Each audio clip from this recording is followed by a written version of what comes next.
I never thought our 10th wedding anniversary would turn into a nightmare. It was supposed to be a night of celebration surrounded by family and friends with my parents, right there in the front row. But then my husband, Mike, opened his mouth and told my mom and dad they should just be grateful they were even invited. The whole room froze, and what happened next changed everything. Drop a comment, would you have stayed or walked away? Now let me tell you how it all went down. Jennifer Clark was a whirlwind of energy darting around her Atlanta condo, double-checking every detail for the big night. At 34, she wasn't one to fuss over parties, but this wasn't just any party. It was her and Mike's 10th wedding anniversary, a milestone she wanted to mark with something special. The restaurant, a sleek spot downtown with floor-to-ceiling windows and a view of the city skyline, had been booked months ago. The menu was set steak seafood and a dessert bar that Jenny knew her mom would rave about. Her dress, a deep blue number that hugged her curves, hung in the closet, ready to shine. All that was left was making sure her family felt at home. Jenny's parents, Susan and Bob Hayes, were driving in from their small town an hour outside Atlanta. Susan, a retired supermarket cashier with a warm smile, probably spent the morning polishing her old pearl earrings. Bob, a former truck driver who preferred silence to small talk, would be in his one good suit, the one he wore to every family event. Jenny loved them fiercely, their quiet strength, their stories of scraping by the way they taught her to hold her head high, no matter where she came from. For them, this city restaurant, with its fancy napkins and overpriced wine, was a rare treat, and Jenny wanted it to feel like a second home. She glanced at her phone. 3:45 p.m. They'd be here any minute. Her older brother Steve was coming with them, probably grumbling about the traffic. Steve, a construction engineer with a knack for sniffing out trouble, had never been Mike's biggest fan. Jenny brushed the thought aside, focusing on the stack of RSVPs on the kitchen counter. Friends, co-workers, Mike's real estate buddies, everyone was coming to celebrate.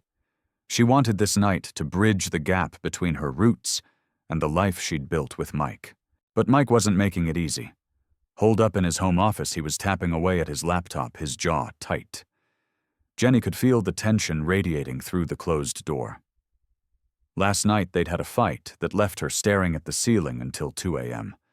She'd tried to explain how much it meant to have her parents there, how she wanted them to feel included. Mike had just rolled his eyes. Included Jenny, they're gonna stick out like sore thumbs. My partners are coming guys who close million-dollar deals. Your folks are sweet, but they're small town. They'll make us look like we're slumming it. His words had hit like a slap. Jenny had spent years balancing her love for her family with Mike's big city ambitions. She was an accountant, good with numbers, and better at keeping the peace. But when it came to her parents, she drew a line. "They're my family, Mike," she'd snapped, her voice shaking. "If you can't deal with that, maybe we shouldn't even have this party." Mike had scoffed, muttering something about her being too sensitive, and stormed off to bed. The argument hung over her like a cloud, and now with the clock ticking, she pushed it down, hoping tonight would smooth things over. The doorbell buzzed sharp and loud. Jenny's heart lifted as she rushed to open it. Susan stood there, her gray hair neatly pinned, wearing a simple cream blouse and skirt that screamed church best. Bob, tall and quiet, gave a small nod, his hands stuffed in his pockets. Steve, in a flannel shirt and jeans that barely passed for dressy, grinned at her. "Hey sis, this place looks like a magazine spread." Jenny laughed, pulling them into hugs. "Mom, Dad, Steve, you're here? Come in, come in." Susan's eyes widened as she took in the condo's open-plan kitchen and shiny hardwood floors. "Jenny, this is just beautiful. You've done so well." Bob gave a low hum of approval, his way of saying he was proud. Steve, though, scanned the room like he was looking for something or someone. "Where's Mike?" he asked, his tone a little too casual. Jenny hesitated, her smile faltering. "He's finishing some work. You know how it is." Susan's brow creased with concern, but she didn't push. Bob just nodded like he'd expected it. Jenny led them to the living room, offering iced tea and trying to keep things light. "So, Mom, you excited for the dessert bar? They've got your favorite chocolate lava cake." Susan's face lit up, but Steve's eyes kept drifting to the closed office door. Inside, Mike was stewing. He leaned back in his chair, staring at a spreadsheet of property deals that weren't going as planned. The last thing he needed was a night-playing host to Jenny's family. To him, Susan and Bob were nice enough, but they were from another world, one of rusty pickups and potluck dinners. He'd worked hard to climb out of that kind of life building a name in Atlanta's real estate scene. Why did Jenny insist on dragging her parents into his circle? He muttered to himself. We could have done this with just my crew. Normal people. Jenny knocked on the office door, her voice soft but firm. Mike, they're here. He didn't look up from his screen. Yeah, I heard the bell. She bit her lip, fighting the urge to snap. Can you at least come say hi, Mike? Sighed, loud and dramatic. In a sec, okay? I'm in the middle of something. Jenny stood there for a moment, her stomach twisting, then turned back to her family. Susan was fussing with her purse, pulling out a small wrapped gift. We got you something for tonight, honey. Jenny's heart warmed as she took the package, knowing it was probably something simple like a photo frame or a handmade card. Bob watched her, his eyes soft but guarded. Steve, though, was quieter than usual, his fingers tapping on his phone. Jenny caught him glancing at Mike's office again, like he was waiting for something to happen. Okay, we should get going, Jenny said, checking her phone. It was almost 5 p.m., and the restaurant was expecting them by 6. She called out to Mike again, louder this time. Mike, we're leaving soon. He emerged from the office, his face a mask of forced politeness. Hey, Susan, Bob. Good to see you, he said, barely making eye contact. Steve, he added with a nod that felt more like a challenge. Steve just stared back, his jaw tight. Jenny grabbed her purse, her nerves jangling. She could feel the undercurrent of tension like a storm brewing. As they headed to the car, Mike insisting on driving as always, she slid into the passenger seat, her parents and Steve in the back. The silence in the car was heavy, broken only by the hum of the engine and the occasional ping of Steve's phone. Jenny stared out the window, the Atlanta skyline coming into view, and prayed the night wouldn't fall apart. Jennifer Clark forced a smile as she greeted another guest, her hand smoothing her dress to hide the nervous tremble. The 10th anniversary party was buzzing with chatter and laughter filling the air, but the tension from the car ride clung to her like a bad smell. She glanced at her parents, Susan and Bob Hayes, seated near the front, their faces tight as they tried to blend in with Mike's polished crowd. Her brother Steve, gripping a beer, hadn't taken his eyes off Mike since they'd arrived, and Jenny could feel trouble brewing. Susan, in her cream blouse and skirt, fiddled with her napkin, her usual warm smile nowhere to be found. Bob, in his faded suit, sat straight-backed, his eyes, scanning the room like he was waiting for something to go wrong. They weren't used to places like the Loft, with its fancy plates and waiters who moved like they were on a runway. Jenny's best friend, Jessica Turner, stood nearby, chatting with a co-worker from Jenny's accounting firm, but she kept shooting. Jenny worried glances like she could sense the storm coming. Jenny made her way to her parents' table, her heels clicking on the hardwood. You guys doing okay? She asked, leaning close. Susan nodded, but her voice was soft, almost lost in the noise. We're fine, honey. Just taking it all in. Bob gave a small grunt, his way of saying he was out of his depth, but hanging in there. Jenny squeezed her mom's hand, hating how out of place they looked. Just be yourselves. Everyone's happy you're here. But Mike wasn't. Across the room, he was holding court with his real estate buddies, all slick suits and loud laughs. He hadn't so much as nodded at Susan and Bob since they'd walked in. Jenny's stomach knotted as she watched him, his gestures big and cocky like he owned the place. She'd seen this side of him before, charming when he wanted to be ice cold when he didn't. Tonight he was all charm for his investors, but her parents might as well have been invisible. Steve, sitting next to Bob, wasn't buying Mike's act. His fingers tapped his phone, his jaw so tight Jenny thought it might crack. She caught his eye, and he gave her a look that screamed, "I'm not letting this slide." Steve had never liked Mike, always muttering about how he was too smooth for his own good. Jenny had chalked it up to brotherly overreach.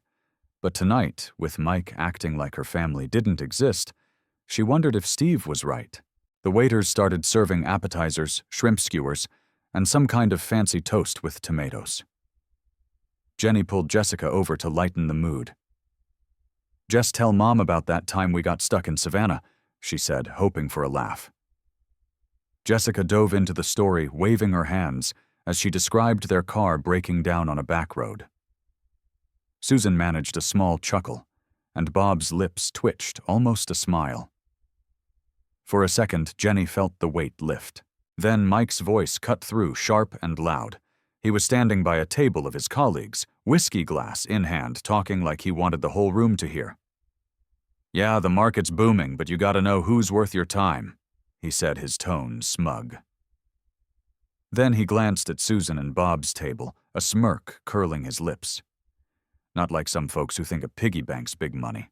His buddies laughed, a harsh, grating sound that made Jenny's skin crawl. Susan's hands froze on her napkin, her face flushing. Bob stared at his plate, his knuckles whitening around his fork. Jenny's heart stopped. She wanted to storm over and tell Mike to shut up, but her legs felt like lead. Jessica leaned in, her voice low. "He's being an ass, Jenny. Don't let him get away with it." But before Jenny could move, Steve slammed his beer down the thud, loud enough to turn a few heads. "What the hell was that?" he muttered, his eyes burning into Mike, who was already schmoozing another group oblivious to the hurt he'd caused. Jenny forced herself to walk to Mike, her pulse hammering. "Can you knock it off?" she hissed, keeping her voice down. Mike raised an eyebrow like she was making a fuss over nothing. "What, it was a joke?" "Chill out." He turned back to his conversation, brushing her off. Jenny stood there, her hands clenched, feeling like she was shrinking. She glanced at her parents. Susan was trying to chat with a guest, but her voice shook. Bob's face was a mask, but his grip on his fork said he was holding back. Steve, meanwhile, was hunched over his phone, scrolling fast. Jenny caught a flash of what looked like a banking app before he tilted the screen away. "Steve, what are you up to?" she asked, sliding into the seat beside him. He didn't look up. "Just looking into something," he said, his voice sharp. Jenny's gut twisted. Steve had been poking around Mike's business for weeks, ever since he'd overheard a sketchy call about one of Mike's deals. She'd told him to drop it, but the look on his face now said he was on to something big. The jazz trio picked up the pace, and the room filled with chatter again. Jenny tried to play host, smiling at guests, but her eyes kept darting to Mike. He was in his element, slapping backs and tossing out compliments, but he hadn't checked on her parents once. Susan and Bob were doing their best, nodding politely, when someone stopped by, but Jenny could see the hurt in their eyes. They'd come all this way for her, and Mike was making them feel like they didn't belong. Jessica pulled Jenny aside near the bar, her face serious. "He's out of line, Jenny. That jab about your parents. That wasn't just a joke. He meant it." Jenny bit her lip, her throat tight. "I know. I just don't know how to handle this without blowing up the whole night." Jessica squeezed her arm. "You don't have to fix him. Just don't let him walk all over you." As the waiters cleared plates, Jenny noticed Steve slip away from the table, his phone still in hand.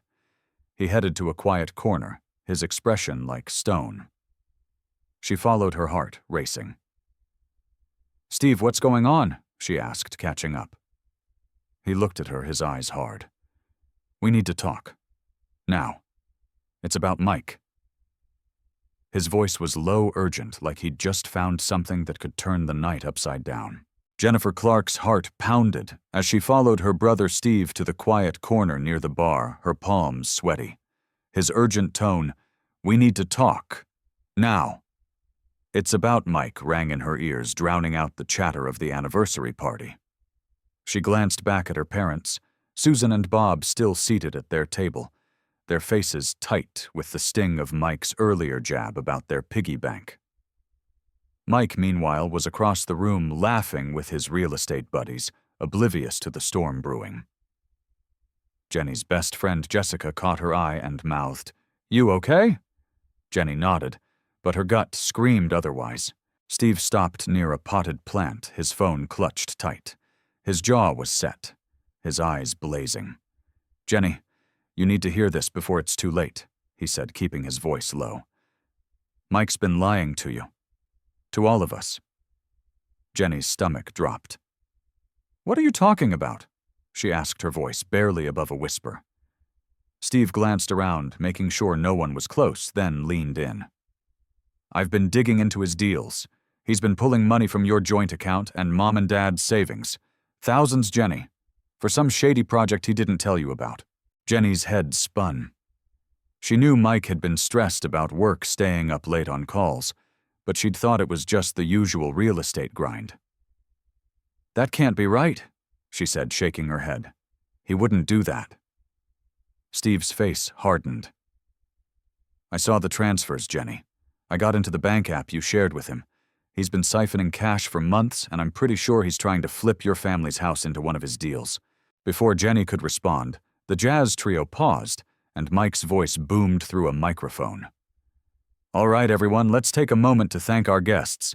He said, his tone all charm, like he was hosting a gala.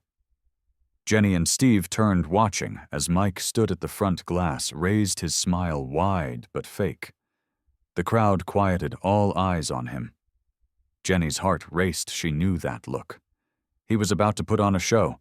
Mike scanned the room, his gaze landing on Susan and Bob's table. His smirk returned, sharp and mean. "We've got a real mix tonight," he said, pausing for effect. "Some folks are here for the free food, right? Like my in-laws, just happy to be out of their little town for once." A few of his buddies chuckled, but the rest of the room went dead quiet. Susan's face flushed red, her hands trembling in her lap. Bob's eyes narrowed, his knuckles white around his glass. Jenny felt like the floor had dropped out from under her. That wasn't a joke, it was a knife, and Mike had twisted it. Steve took a step forward, his fists clenched, but Jenny grabbed his arm. "Don't!" she hissed, her voice shaking. Not yet. But Steve's eyes were locked on Mike, and she could feel the anger rolling off him. Mike kept talking, oblivious, moving on to thank his real friends and business partners. The crowd's silence grew heavier, a mix of shock and discomfort. Jessica, standing nearby, shot Jenny a look that said, "He's gone too far." Then Steve shook off Jenny's hand and strode to the front, his boots heavy on the floor.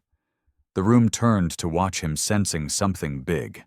He didn't grab the mic, but his voice carried sharp and clear. "Mike, you want to talk about gratitude? How about you explain why you've been stealing from my parents?" The words hit like a bomb. Guests froze forks halfway to their mouths. Mike's smile faltered, his glass lowering slightly. "What are you talking about, Steve?" he said, trying to laugh it off, but his voice cracked. Steve didn't back down. "You've been pulling money from their savings, 20 grand, Mike. And don't pretend you don't know about the paperwork to transfer their house to one of your LLCs." Gasps rippled through the crowd. Jenny's knees went weak. She looked at her parents, who seemed as stunned as she was. Susan's eyes were wide, her hand covering her mouth. Bob sat rigid, his face a mix of shock and fury. Mike's face went pale, but he tried to play it cool. "That's nonsense. You're making this up to ruin my night." His buddies nodded, but their support looked shaky. Then Brian Mitchell, Mike's colleague, stepped forward, his expression uneasy. "He's not making it up," Brian said loud enough for everyone to hear. "I saw the emails, Mike. You asked me to keep quiet about the transfers. I told Steve last week because I couldn't sit on it anymore." The room erupted in whispers. Mike's partners exchanged glances, their faces souring. Jenny felt like she was drowning her husband. The man she'd trusted for 10 years had been lying to her face. She looked at her mom, who was now standing, pulling something from her purse. Susan's hands shook, but her voice was steady as she held up a printed bank statement. "This is the proof," she said, her tone calm but cutting. $20,000 gone from our account. "And this," she held up another paper, "is the title transfer you tried to push through behind our backs." The crowd's whispers turned to murmurs of outrage. One of Mike's partners shook his head, muttering, "Unbelievable." Jenny's throat tightened. She wanted to disappear, but she couldn't look away from her mom. Susan, always soft-spoken, stood tall, her eyes locked on Mike. "You thought we wouldn't notice, Mike? We're not just some small-town nobodies. We're Jenny's family, and you don't get to walk all over us." A single clap broke the silence. Then another. Jessica started it, her hands coming together sharply, and soon the whole room joined in a wave of applause that grew louder by the second. Guests stood, their eyes on Susan, some nodding in respect. Bob reached for his wife's hand, his face still stern but proud. Steve crossed his arms, staring Mike down like he was daring him to speak. Mike stood frozen, his mouth opening and closing, no words coming out. His usual swagger was gone, replaced by a look of pure panic. Jenny's heart pounded so hard she thought it might burst. She looked at her mom, her dad, her brother, her family standing strong despite Mike's cruelty. Then her eyes met Mike's, and for the first time she saw him for what he was, a liar who'd tried to tear them apart. She felt Jessica's hand on her shoulder, steadying her. The applause was still ringing in her ears, and she knew she couldn't stay silent. She took a step forward, her hands shaking, ready to say what she'd been holding back all night. Jennifer Clark's hands shook as she stepped forward, the applause for her mother Susan still echoing in her ears. The room felt like it was holding its breath, every eye on her, waiting for what she'd do next. Her husband Mike stood frozen at the front, his face pale, the bank statement in Susan's hand burning a hole through his smug facade. Jenny's parents, Susan and Bob, sat tall, despite the hurt, their strength anchoring her. Her brother Steve, arms crossed, glared at Mike like he was ready to throw a punch. Jessica, her best friend, gave a small nod from the side, urging her on. Jenny's throat tightened, but she knew this was it, the moment she couldn't keep swallowing her anger. She took a deep breath, her voice steady, despite the storm inside. "Mike," she said loud enough for everyone to hear, "you've disrespected my family for the last time. You lied to me, stole from my parents, and tried to take their home. I'm done." The words landed like bricks, heavy and final. Mike's jaw dropped, his eyes darting around the room, searching for an ally. His real estate buddies looked away, their faces tight with embarrassment. One muttered, "This is a mess," and checked his phone like he could escape the scene. Mike tried to laugh, but it came out weak, almost a choke. "Jenny, come on, you're blowing this out of proportion. Let's talk about this at home." His voice was pleading now, a crack in his usual confidence. But Jenny shook her head, her hands clenched at her sides. "No, Mike. You made this public when you humiliated my parents. We're done talking." The crowd murmured, some nodding in approval, others whispering in shock. Susan reached for Bob's hand, her eyes glistening but proud. Bob gave a small nod, his silence louder than any speech. Jessica stepped closer, her hand brushing Jenny's arm. "You've got this," she whispered. Steve moved to stand beside Jenny, his presence like a wall. "You heard her, Mike," he said, his voice low but sharp. "Pack it up." Mike's face twisted, a mix of anger and panic. "You're all ganging up on me?" he snapped, pointing at Steve. "This is your fault, stirring up lies." But his words fell flat. Nobody bought it. Brian, Mike's colleague who'd backed Steve's claims, shook his head and turned away, joining the growing crowd, distancing themselves from Mike. A woman in a sleek blazer, one of Mike's investors, stood up, her voice cold. "Mike, we need to talk about our contracts. This doesn't look good." Another partner nodded, already typing on his phone, probably drafting an email to pull out of Mike's deals. The room was shifting, the tide turning against him. Mike's shoulders slumped, his swagger gone, replaced by a man who looked small and cornered. Jenny turned to her parents, her voice softening. "Mom, Dad, I'm so sorry. You didn't deserve any of this." Susan stood, pulling Jenny into a tight hug. "You don't apologize, honey," she said, her voice firm. "You're doing the right thing." Bob stood too, resting a hand on Jenny's shoulder, his eyes saying everything his words didn't. Steve gave her a small, proud smile, the kind he used to flash when she'd stand up to bullies as a kid.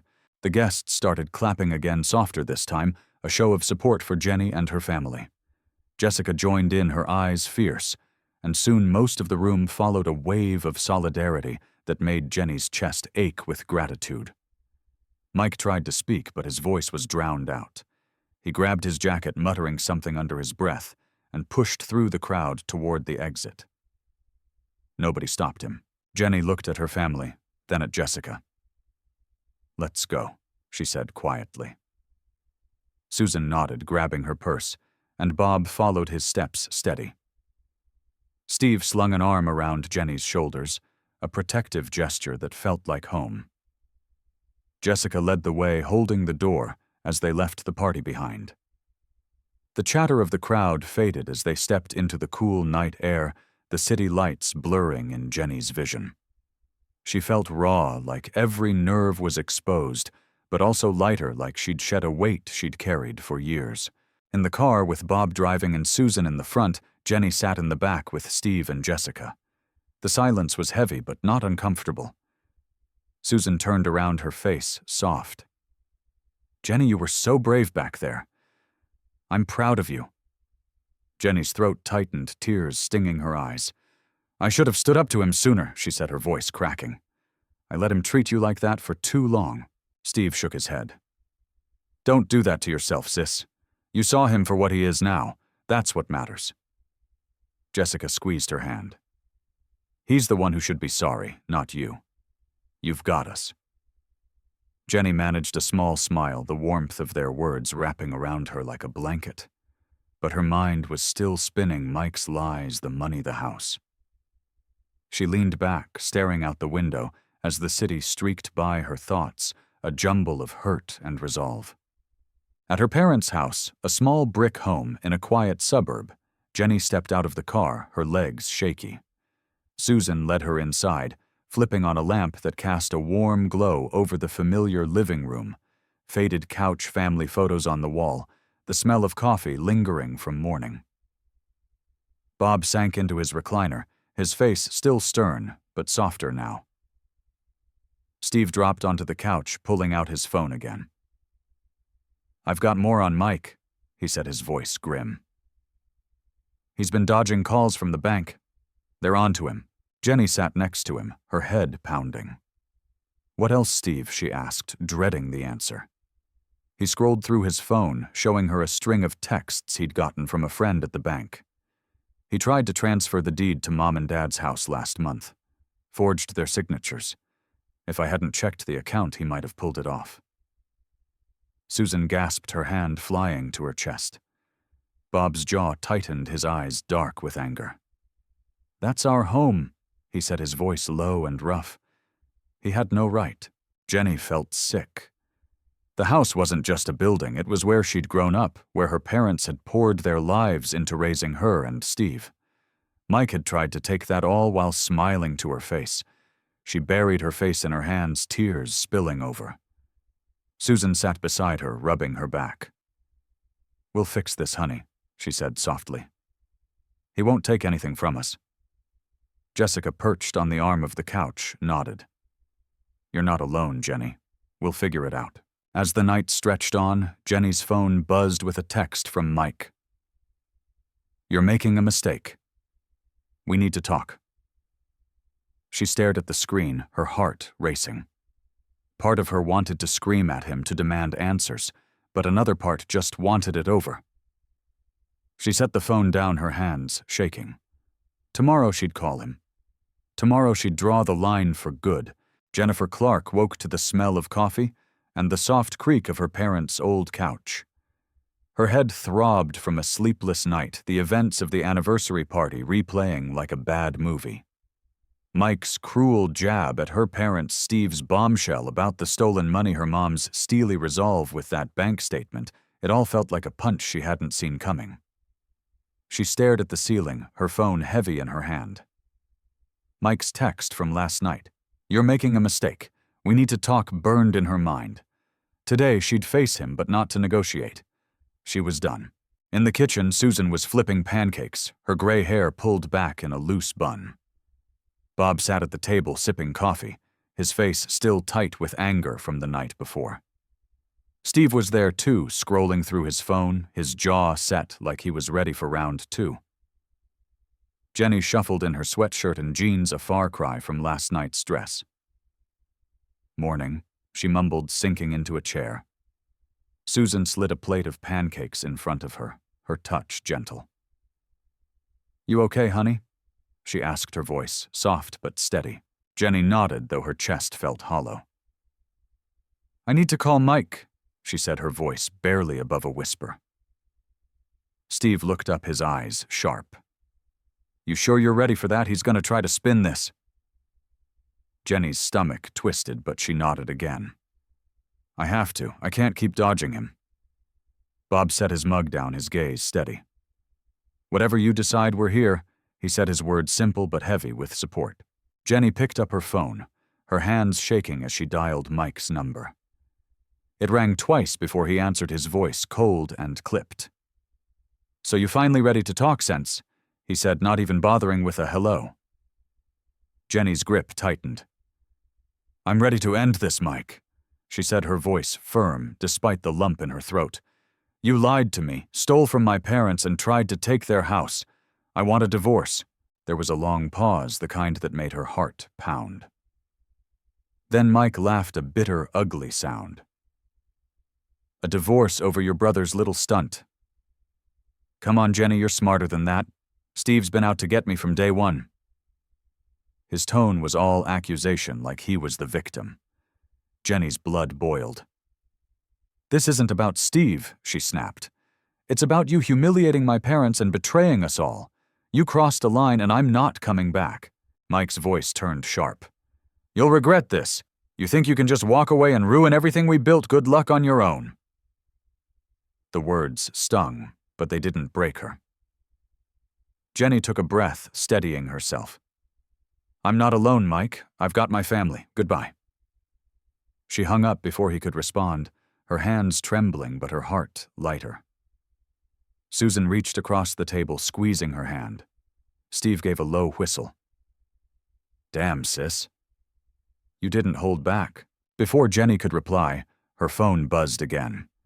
It was Michelle, Mike's sister, her name flashing like a warning. Jenny hesitated, then answered, bracing herself. Michelle's voice was ice cold. "Jenny, what the hell are you doing? You humiliated Mike in front of everyone last night. You're tearing our family apart over some misunderstanding." Jenny's jaw tightened. "Misunderstanding." "He stole from my parents, Michelle. He tried to take their house. That's not a misunderstanding, it's a betrayal." Michelle scoffed, her tone dripping with disdain. "Mike's not perfect, but he's under pressure. You know how tough his business is. You need to give him a chance, not run back to your parents like a kid." Jenny's face burned. She'd always tried to get along with Michelle, but this was too much. "I gave him 10 years of chances," she said, her voice steady. "He doesn't get to hurt my family and walk away clean. We're done." She ended the call, her heart racing, and dropped the phone on the table like it was toxic. Susan's eyes were soft with worry. "That was his sister?" she asked. Jenny nodded, rubbing her temples. "She thinks I'm the problem." Bob grunted, his first sound all morning. "She's wrong," he said, his voice gruff. He made his bed. Steve leaned forward, his phone still in hand. "There's more, Jenny. I got a call from my buddy at the bank. Mike's been dodging their fraud team. They're looking into the transfers he made. He's in deep." Jenny's stomach churned. The house, her parents' home filled with memories of scraped knees and holiday dinners, was everything to them. Mike had tried to take it, and for what? A quick buck. She looked at Susan and Bob, their faces etched with quiet strength. "I'm so sorry," she said, her voice breaking. "I should have seen this sooner." Susan shook her head, pulling Jenny into a hug. "Don't you dare blame yourself. He fooled us all. The front door creaked open, and Jessica walked in carrying a bottle of wine and a box of donuts. "Figured you could use some sugar and booze," she said, setting them on the table. Her smile was warm, but her eyes were fierce. "Heard from Mike," yet Jenny nodded, filling her in on the call. Jessica snorted. "He's got some nerve acting like the victim. You did the right thing, Jenny." She poured coffee for everyone, her presence a steady comfort. As they sat around the table, Steve pulled up more texts from his bank contact. "They're freezing his accounts until they sort this out," he said, his voice grim. "And the deed transfer. It's dead in the water." The bank caught the forged signatures. Susan's shoulders relaxed just a fraction, but Bob's face stayed hard. "He's not getting away with this," he said, his voice low. Jenny felt a mix of relief and rage that her parents' home was safe, rage that Mike had dared to try. Jessica leaned in, her voice soft but firm. "So what's next? You staying here for a while?" Jenny nodded, her mind racing. "I need to get my stuff from, maybe sell it." Steve raised an eyebrow. "You sure you're ready to go back there?" Jenny took a deep breath, her resolve hardening. "I have to. I'm not letting him control this anymore." As the morning stretched on, Jenny felt the weight of her decision settle in. She wasn't just leaving Mike, she was taking back her life. She looked around the table at Susan's steady gaze, Bob's quiet strength, Steve's fierce loyalty, and Jessica's unwavering support. For the first time in years, she didn't feel alone. Tomorrow she'd start packing, but for now she let herself breathe, knowing she'd face whatever came next with her family by her side.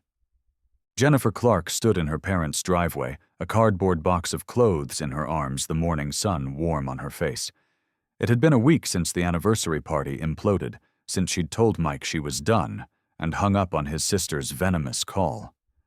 The decision to leave him still felt raw, but every day at her parents' house, surrounded by Susan, Bob, Steve, and Jessica, made her feel stronger.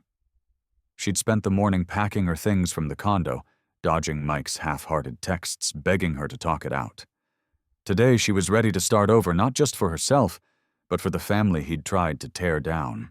Susan was in the kitchen rolling out dough for her famous apple pie, the recipe Jenny had loved since she was a kid. Bob was tinkering with an old radio in the garage, his way of staying busy while keeping an eye on her. Steve was sprawled on the couch, scrolling through updates from his bank contact about Mike's unraveling schemes. Jessica had swung by with coffee, her chatter filling the house with life. Jenny set the box down and joined them, her jeans dusty from the move. "I'm thinking about opening a coffee shop," she said, the idea spilling out before she could overthink it. Something small with Mom's pies on the menu. Susan looked up, her hands dusted with flour, a smile breaking through her usual calm. "That's my girl," she said, her voice warm. "Your pies would sell out in an hour." Bob poked his head in from the garage, wiping grease off his hands. "You got a head for numbers, Jenny. You'll make it work," he said, his rare words carrying weight. Steve grinned, setting his phone down. "Hell yeah, sis. I'll build you some tables for cheap." Jessica clapped her hands, already brainstorming. "We could call it Jenny's Place. Cozy, real, none of that overpriced hipster crap." Jenny laughed, the sound surprising her. For the first time in weeks, she felt light, like she wasn't just surviving, but building something new. The coffee shop idea had been a spark born from late-night talks with Susan about family recipes, and her own knack for creating a welcoming space. She'd saved enough from her accounting job to cover a small lease, and with her parents' house safe thanks to Steve's quick work with the bank, she felt ready to take the leap. But Mike wasn't letting go quietly. That afternoon, as Jenny sorted through paperwork at the kitchen table, her phone buzzed with a call from an unknown number. She answered, cautious. It was Mike's lawyer, his voice clipped and professional. "Ms. Clark, we need to discuss the division of assets. Mr. Reynolds claims you're withholding access to the condo." Jenny's stomach twisted, but she kept her voice steady. "I'm not withholding anything. I took my clothes and left the key. He can have the condo, I just want out." Steve overheard, his eyes narrowing. Put it on speaker, he mouthed. Jenny did, and the lawyer's voice filled the room. Mr. Reynolds also disputes the allegations about the bank transfers. He's prepared to fight this in court. Susan, wiping her hands on a towel, stepped closer, her face hardening. Bob stood in the doorway, his arms crossed. Jenny took a breath, her resolve firm. Let him try, she said. We have the bank statements, the forged deed, and witnesses. He's not getting a dime from my family. The lawyer paused, clearly caught off guard. I'll relay that to my client, he said, and hung up. Steve snorted, Mike's grasping at straws. The bank's already flagged his accounts for fraud. He's toast. Susan put a hand on Jenny's shoulder. You don't have to face him alone, she said. We're in this together.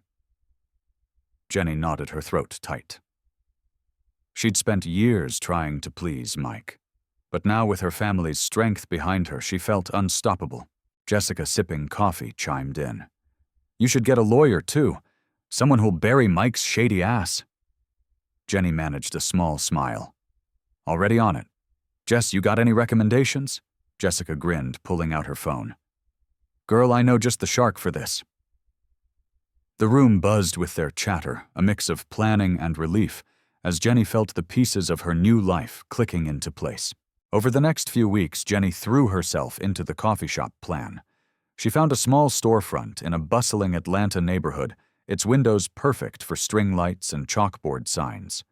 Steve helped her sand down old tables, his jokes keeping her spirits high. Susan baked test batches of pies, filling the house with the smell of cinnamon and apples. Bob fixed a leaky pipe at the shop, grumbling about shoddy plumbing, but proud to help. Jessica designed a logo, simple but warm, and spread the word to her network at the bank. The bank's investigation into Mike wrapped up faster than expected. His accounts were frozen, and the forged deed was officially voided, securing Susan and Bob's house.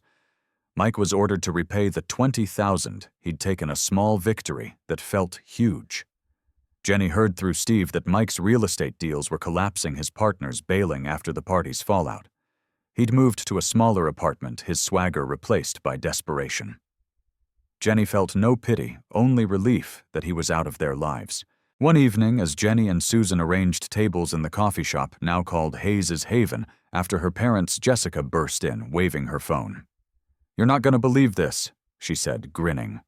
Mike's sister just posted online whining about how you ruined him. It's getting roasted in the comments. Jenny rolled her eyes, but Susan laughed, a rare, full sound. Let her whine, Susan said. She can't change the truth. Bob, carrying a toolbox, nodded. Waste of breath, he muttered, heading to fix a squeaky door. The shop's opening day was a whirlwind. Neighbors packed the tables, drawn by the smell of Susan's pies and Jenny's warm smile. Steve manned the coffee machine, joking with customers like he'd done it forever. Jessica handed out flyers, her energy infectious. Bob and Susan sat at a corner table, watching Jenny greet every guest, their pride clear in their eyes. A regular from Susan's old supermarket job stopped by, hugging her and raving about the pie. This place feels like home, she said, and Jenny's heart swelled. As the sun set, Jenny stepped outside the shop's sign glowing above her. Steve joined her, slinging an arm around her shoulders. You did it, sis, he said, his voice soft. Mike thought he could break us, but look at you now. Jenny leaned into him, her eyes misty. Couldn't have done it without you guys, she said. Susan and Bob came out hand in hand, with Jessica trailing behind, snapping photos. We're family, Susan said, pulling Jenny close. That's what matters. Jenny looked at the shop, at her family, at the life she'd built from the ashes of Mike's betrayal. She wasn't just free, she was whole. The road ahead wouldn't be easy, but with Susan's pies, Bob's quiet strength, Steve's loyalty, and Jessica's fire, she knew she could face anything. She smiled, the weight of the past gone, and stepped back inside to greet her next customer.